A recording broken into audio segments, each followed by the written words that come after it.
Hey, badass black girls, and they making big moves. Hey, badass black girls, nothing that you can't do. They are the future, I'm trying to tell ya. They want the best, no time to settle. They got the strength to handle the pressure. These are the queens, nobody better. Yeah, changing the narrative, that is imperative. They about to rock this. Tell the women that you got this. Got no time for people who are toxic. It's all love, good vibes. You know I got your back, girl. Talking issues that matter. This is badass black girl, yeah. Hello, everyone. Welcome to a new episode of Badass Black Girl. We have another special guest tonight. Her name is Franz Luz Benson, and it's such a pleasure to have her with us. She will talk a little bit about her journey. I'm going to allow her to introduce herself so you know who she is, and then we'll chat a little bit. Hi, Franz. Hi, I am Franz Luz Benson, or as the American way, France-Luce Benson. I am a playwright based in Los Angeles, and I also write for film and television. I am also the community engagement coordinator for the Fountain Theater here in Los Angeles. And I'm an arts educator. I've been an arts educator for many years in New York, and now at the Fountain Theater. Let me ask you. So, as a writer, I always hear that if you want to make it, you have to move to California. How true is this? It's not true. I was in New York for many years. I grew up in Miami, but it was always my plan to move to New York because I wanted to do theater. And I only moved to Los Angeles 2 years ago because I wanted to pursue television. But now, because of the pandemic, you don't even have to be here, honestly. So that is not true. If you want to be a writer, you can write anywhere. I'm so happy to hear this because I talk to a lot of young writers and they want to know what the next step should be. And they're like, should I move to New York or California? I'm like, oh, they say that you should be there, but I mean, there are so many successful writers um, all around the nation. And now with Yeah, the kind of connections that are happening, look at us talking. You're all the way in California, exactly. Florida. So I, I'm so Exactly. glad to see you, Francois. Let's talk a little bit about your journey. So we already know you were in New York at some point. You're in California. But you were born in South Florida. No, I was born in Africa. I was born in, it's now the Congo, it's Zaire. That's where I was born. Oh, so let's start with the story there. Tell us a little bit about your roots and um, just your journey through movement, I guess. So, my roots, both of my parents are from Haiti. You probably know there was a time when there were a lot of Haitians living and working in Zaire because Mobutu wanted it to be a Black nation, and he was recruiting French-speaking Black people from all over the world. So my father was part of that. So my two older brothers and I were born there.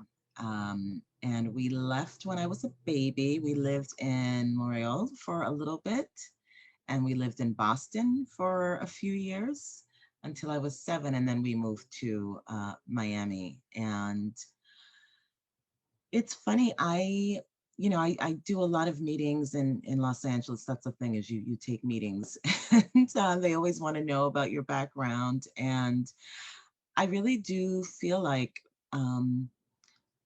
moving around in those early years, and then even just growing up in Miami where I was surrounded by so many different cultures, has informed my work because I write a lot about the immigrant experience, but I'm also very interested in, marginalized communities. I'm very interested in the Afro diaspora, just in terms of all of the intersections, and and all of the things that connect us, and all of the ways that that we are divided, and how colonization has impacted all the different countries in the Afro diaspora. So anyways, I think moving around did inform me, and it's part of my DNA. Like I've moved around a lot. I love to travel and explore, and I think I get that from my father, and both my parents actually. So that's it's very much a part of my work and who I am. Let's talk a little bit about your work. So you are a playwright, and I've had the pleasure of either seeing your work or reading it on paper. And I mean, no matter how we look at it, it's just wonderful. And one thing Thank I've you. noticed is that although you've been away from Haiti, and we can talk a little bit about that, whether you have actually visited Haiti or not. But I feel you have a clear understanding what it is to be a Haitian in Haiti, but also a Haitian in the diaspora, which makes a lot of sense because both of your parents were from Haiti. Let's talk a little bit about your work and whether there are themes that you prefer personally when writing. I know that you talked about how being exposed to different cultures, different people have given you a new appreciation for the plurality of our existence, and it has informed your work. But let's talk specifically about the impact of the Caribbean and of Africa on your work. Sure. Yeah, I think a lot of people read my work and assume that I grew up in Haiti. And then when they meet me, they say I'm very Americanized. But my parents are like typical Haitian parents of a certain generation, very proud to be Haitian. And in the house, we spoke Creole and listened to Haitian music, and the Haitian news was always on it. So it was just such a part of me. And it's interesting because when I was growing up in Miami, there was a very xenophobic attitude towards Haitians. And I actually, when I was really young growing up, I had a period where I was ashamed, just because of the way that kids were treated in schools and things that were said, and then even in the media. And so I went through a period where I didn't want people to know where I was from. I just wanted to fit in like everybody else. I wanted to just fly under the radar. And when I started writing plays, the first full-length play that I wrote is what really just instilled or awakened my pride as a Haitian, because as you know, as an artist, I mean, there's so much inspiration in our culture, and I also started to really research deeply about Haiti's history and our politics and our art, the rich, traditions of art and music and dance, and it really became my muse. And so I, yeah, I can't, it's just, it's in my DNA, and I'm proud, and I don't see our stories on stage or on film. So I just felt really driven to tell our stories. So that's definitely what has, inspired me throughout my career. And I almost feel like the more people tell me I shouldn't, you know, um, theater companies who would say, oh, this is, you should just write something more American or more mainstream. Like the more people would say that, the more I would want to lean into my culture, because I'm so proud to be Haitian. You mentioned earlier flying under the radar. I have a hard time imagining you flying under the radar because speaking with you. I know that a lot of it has to do with the fact that we're adults now, so you have that wealth of experience in theater. And but even as a young kid, I'm trying to imagine you being under the radar, and I just can't. I'm sorry because um, I always had like two sides to me though, because I started doing theater when I think I was like 12. And so in my theater classes and on stage, I was, just that's where I came alive and that's where I felt really safe. But outside of that, yes, I just wanted to like be invisible and not be seen. And theater was where I felt safe. Theater was where on stage, that's where I felt like I could really just be me. I have a question for you about being a playwright, being part of that world, um, the beautiful world of theater, the prestigious world of theater. It's how do you make it work? Let's say that I'm a young artist. I have an interest in writing. Maybe I want to be an actor as well and be on stage. What are a few things that you think I should remember so that I make it, I become successful as a playwright, or just um, as part of this world in general? Wow. Well, if you're young and this is something you're interested in, I mean, the first thing I would say as a playwright, immerse yourself, and as an actor, immerse yourself in the craft. Read as many plays as you can, see as many plays as you can. We're in an interesting time now because you can see plays virtually. It's not the same as seeing it live, but you can start to just have exposure to different voices and styles. But yeah, immerse yourself in it. And if you want to write every day, even if it's just for 10 minutes every day. That's how you start to build your craft and your muscle. And, if you're an actor, try to get into an acting class at your school or somewhere so you can just start to learn the craft. And, aside from learning the craft, I, I don't think there's one, um, I don't think there's one way, there's one road that leads to success, whatever that is, because it can be defined in different ways for different people. So I would not ever suggest or tell anybody, you need to go to grad school, you need to do this, because there's so many ways.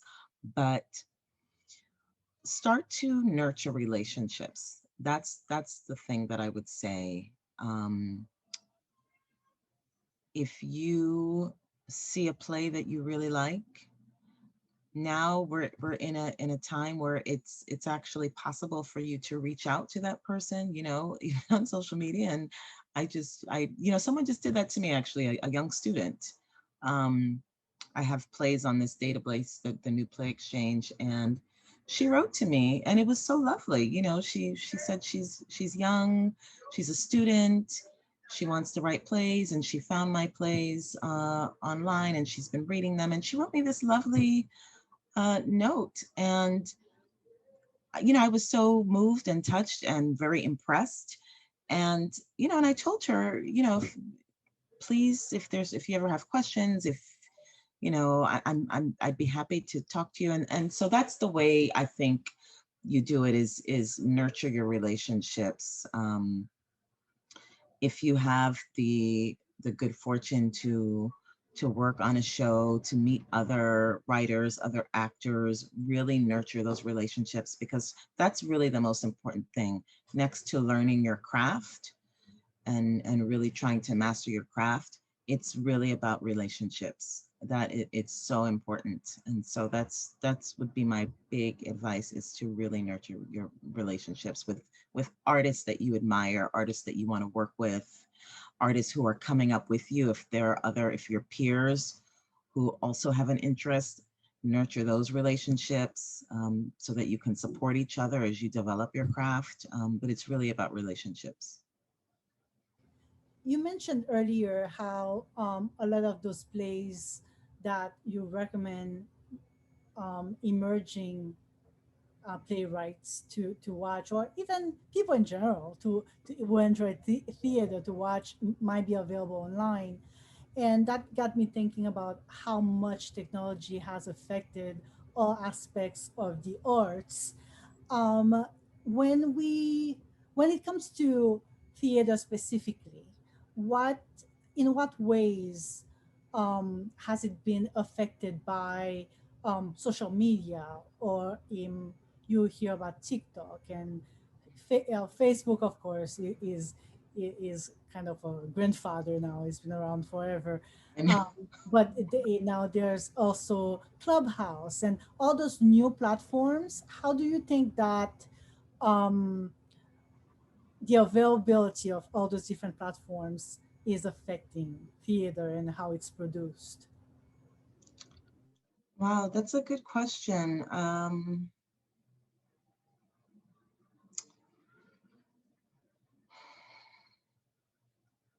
Well, before the pandemic, um, what I would say, social media, I don't know exactly how it changed the way theater is produced, but I think it changed the way, the accessibility of it, and how you can reach audience members, and also the way that audiences engage with a play, you know, because it's not just, okay, well, you go to the theater, watch the play, and but you can start engaging with the play before you see it, after you see it. It just kind of made it, the art form, more expansive and accessible. Um, Now, in the pandemic, theaters are closed, and it's going to be a while again before we're able to go back into theaters. So theaters have had to adapt and figure out a way to continue to create, using this new technology. And I think it remains to be seen how that's going to translate to live theater once we start live theater. I have a feeling that there's going to be some hybrid, because I don't know if we can go backwards. And yeah, so there are some interesting things that have come out of, you know, doing virtual theater. But again, I think the biggest change is making theater something that's much more accessible, because theater has always been kind of an elitist art form, and it's mostly, you know, most theaters that I've worked in, the audience is mostly white, wealthy, you know, wealthy white people. That's mostly who goes to the theater, and especially like in New York, theater tickets tend to be fairly expensive, and so theater has always been kind of inaccessible. But now it's so much more accessible to anyone, and with this pandemic, it's amazing that, you know, a little girl in I don't know, in South Carolina can see something at the Globe Theater, you know, a production from the Globe Theater in London. That's something that's pretty amazing. So I hope that that will translate into uh, more artists, you know, more young Black girls and boys who feel like I want to do this, and I can do this, and there's a place for me, and you know, I have a voice, and don't feel like it's something that's not for them. So that's, I mean, I don't know if that answers your question, but It does, definitely. And I wanted to go back a little bit because we started talking about your journey. So you gave us an overview. We also know that your first contact with theater happened very early. You were a young girl. let's talk a little bit about in the first time that you've had a play produced.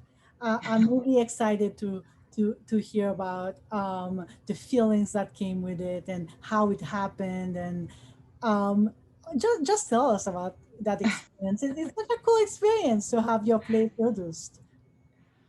Well, oh man.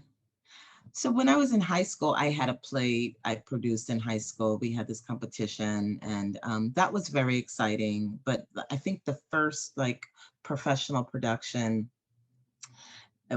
was the first full-length play that I wrote, and I initially wrote it as my senior project as an undergraduate at FIU. I was getting a bachelor's in theater as an actor, and the graduating acting class, we were required to write a one-person show and perform it, and that was like our senior, it was similar to a thesis. And I started to write a one-person show about Michel Duvalier because I thought that would be such a fun character to play.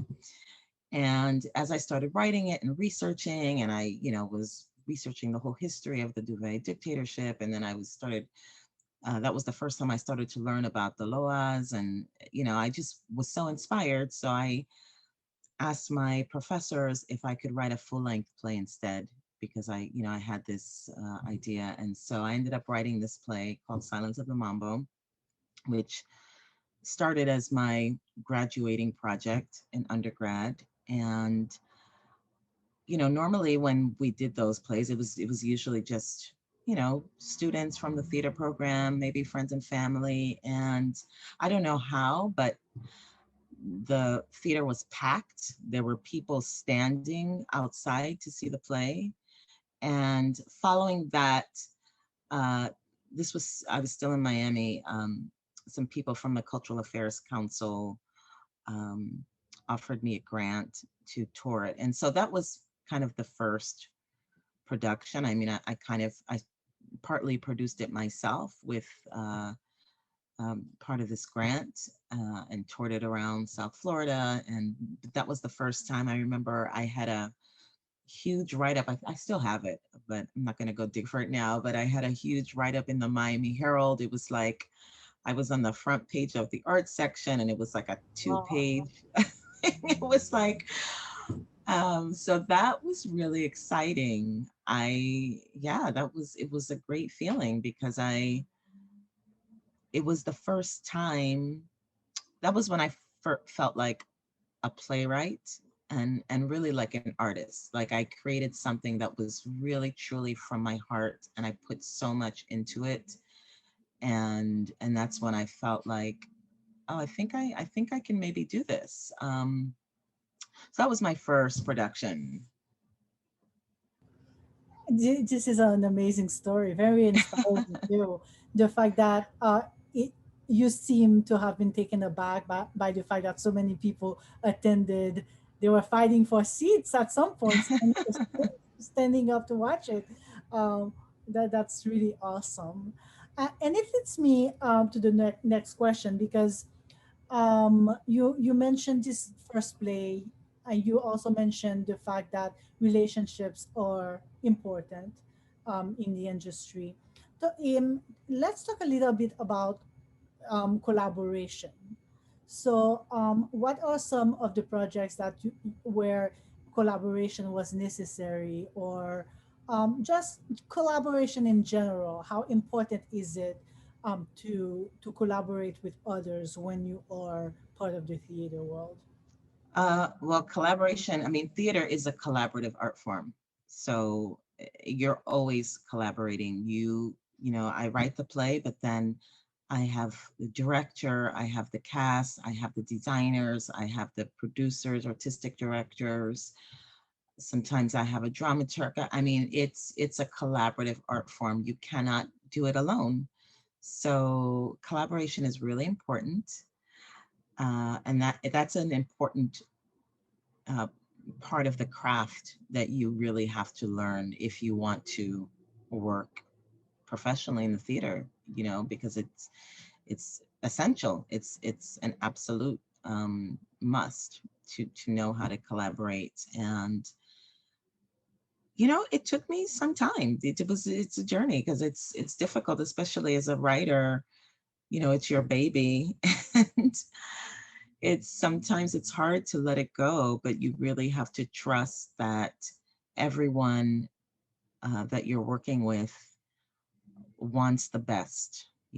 Everyone wants to realize what you've written on the page. They want it to be fully realized, and you really have to learn to trust. You also have to learn how to speak up and advocate for yourself. You have to learn how to take a step back sometimes and have an open mind and let go. And it's interesting. One of the things that I'm working on right now is with Juggernaut Theater Company. I'm doing this project called Long Distance Affair, and they've commissioned playwrights from all over the world, and they paired us, so we all have teams, so that we're paired with a director and an actor, and I have to write a play specifically for this actress to perform in her home. And it's been interesting collaborating in this way, creating something out of nothing. I didn't have a script.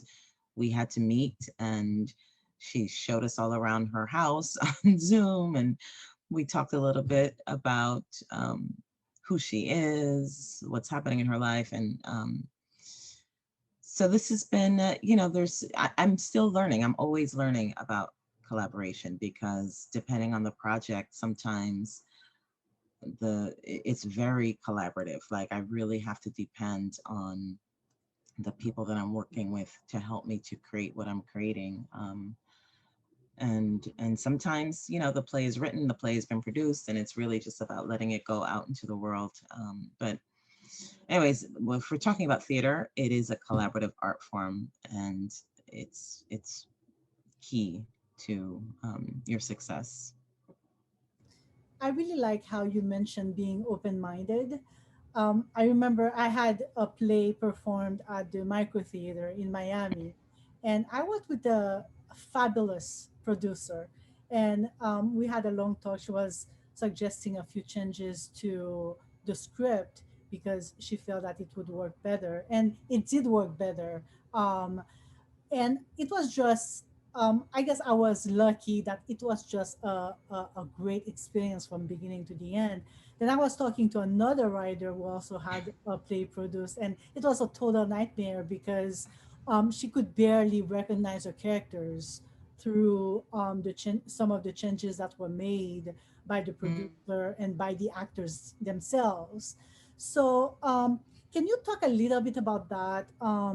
Do you think that how do you meet a producer halfway, a director halfway, when you feel that your piece is being changed in a way that you might not enjoy, or do you just like, um, give in completely as soon as you deliver the script? How does that work for you in terms of collaboration in that sense? Yeah, that's hard. When I was first, when I was in the early phase of my career, it was really difficult because I felt like I didn't have a voice. I was really afraid to push back on things. I often felt like, especially if I was working with directors and producers who were more seasoned than I was, I just had a hard time really advocating for myself. And it was tough because sometimes there were choices that were made that, didn't serve the play, and it can be very heartbreaking. Um, what I learned is there's different stages. So like with casting, I have learned to advocate and speak up. If there's a choice that I really feel strongly about, you know, fight for it. And sometimes I have to sometimes I have to relinquish, but it there's a way to advocate without being uh, difficult or without being offensive. You know, it's okay for you to advocate for yourself. In the rehearsal process, what I've learned, I mean, what works for me is I have to remember that everybody has a process. Like as the playwright, I've been living with the play sometimes for years before it gets produced. I know the characters inside and out. I know what every moment is supposed to be, but the director and the actors, they're just in the beginning of the process with the play. And so I've learned to be patient and allow them to have their process. So sometimes when I see things early in the rehearsal process that I don't agree with, I sometimes wait before I say anything, because I have to allow them to find it. And with the director, what I love, I mean, I prefer to have directors who are available. So after rehearsals, we can talk. So then if there is anything that I'm not comfortable with, we have that time to talk about it either after rehearsals or before rehearsals. I think communication is really important, and it's important to have those conversations early on, because I've also had the experience where I waited and I didn't say anything, and then by the time I said something, it was way too late to do anything about it. So it's tricky. It's tricky. You know, sometimes you have to read the people that you're working with and try to figure out the best way to approach them, but you always have to speak up at some point. You have to speak up. And are you working on, I know you just mentioned that cool project where you're writing a play for a specific actress to perform at home. Any other projects that you're working on? Or do you want to talk maybe a little bit about the Fountain Theater and what's happening there? I know things are difficult because of the pandemic, but I also know that artists have been relentless, finding ways to Yeah. keep busy. So tell us a little bit about what you're doing during the pandemic. Yeah, I've been surprisingly busy. I mean, right now I'm working on that project with Juggernaut. It's called Long Distance Affair, and it premieres next month. I also, this week, on Thursday, I've been writing a trilogy about the Haitian Revolution. And the second play in the trilogy, it's called Tigress of Saint-Domingue, is part of the African Caribbean Mix Fest at Atlantic Theater Company in New Oh, wow. York. Congratulations. And thank you. And so they're streaming it. So that premieres on Thursday, January 28th. So if anybody watching, well, I guess this is going to be probably after the fact, but so that's, we started rehearsals for that right after the holidays. And Think, sorry to interrupt. Do you think that maybe there will be access to the play even after the streaming? I know that it's going to be available until February 1st. So I don't know by the time this airs. Yeah.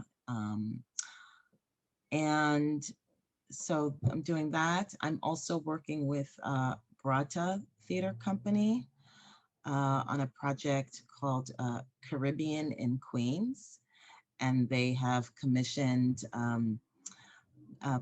different playwrights from the Caribbean, and we are interviewing families in Queens about their experience this past year in the pandemic, and we're writing a series of plays that are going to air on a podcast, like a radio drama. So I'm working on that. And I also got another commission. I don't know if I'm allowed to announce it yet, because they haven't done the press release yet, but a very big theater company has commissioned me to write a play that will be produced this summer. So I've been busy, remarkably. That's great. I mean, I love the idea of the artist as this unstoppable being, and you're definitely that. So uh, I love hearing all of this. Um, And with the Fountain Theater, I'll tell you, with the Fountain Theater, I do community engagement for them. And part of what I do is I am helping them to develop their arts education programming. And so I developed a program called Fountain Voices, and we launched it a few months ago. I've been working with high school students at Hollywood High, and they have their show tomorrow. They have written their own pieces based on interviews that they conducted with people in their communities. And so that's happening tomorrow through the Fountain Theater online. So I just had to put that in there. Awesome. I'll make sure that there's a link so people can go back and see it. That's wonderful. I In my last question, Franz Luz, has to do. I know that you said you're really busy, but how do you manage emotionally with everything that's been happening? So my last question has to do with self-care. I always ask that because my philosophy is even a badass black girl needs to rest at some point, and Yes. it's always a struggle for artists. So how do you take care of yourself so that you don't get overwhelmed? You're able to keep on keeping on. Well, that's a very good question because I am very busy right now. And I definitely need to make more time for self-care. But I go for walks. This morning, I went for a walk. I knew I had a very busy day, but I wanted to make sure that I got outside and got some sun. I'm here in LA, so we have sun here. And, taking care of your body, I think, is really important. I try to do some physical activity every single day, and and I try to eat well. As I don't always succeed, but I try. Um, and I'll be honest, because I know, especially in our community, there's a stigma. But I have a therapist, and it's so important to have to give that to myself, because I'm human, and what's happening in the world is crazy. I'm very busy. There's so much. It can be so overwhelming. And so, I have no shame in admitting that I have a therapist who I talk to every week, and I have a support system. I have a group of friends.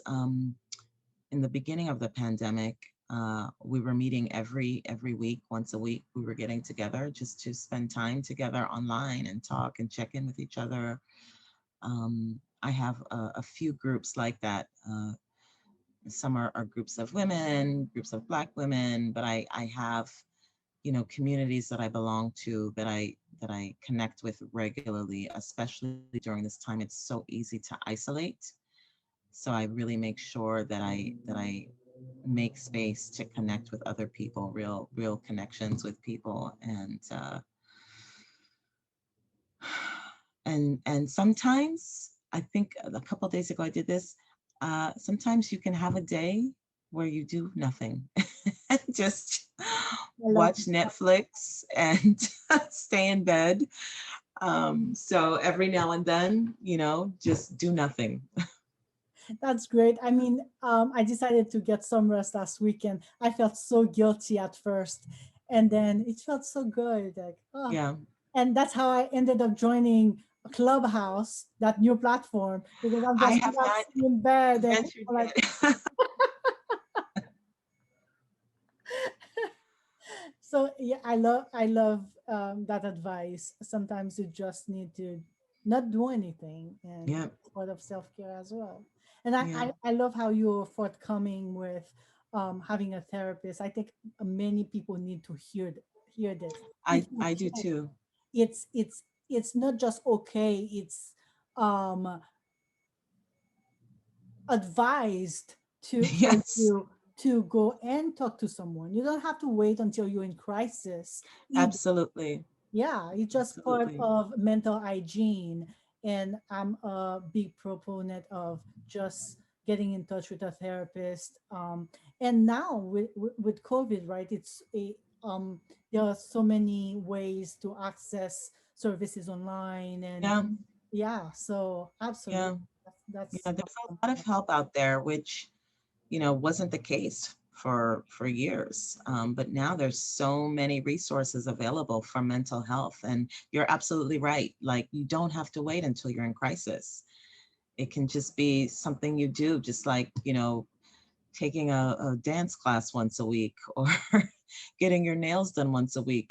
Once a week, you make this time to talk about whatever is coming up for you. Absolutely. France-Luce, thank you so much for taking Thank time you. here and talk to us. Um, I will make sure that people have access to your website and to your social media handles so that they can Yes. follow you and learn more about your journey and all the work that you've done.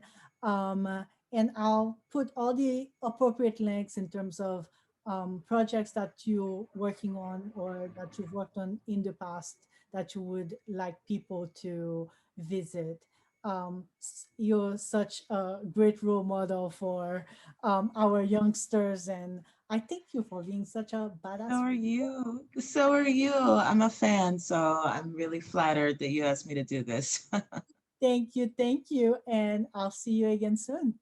All right. Take care. Bye-bye. Bye bye.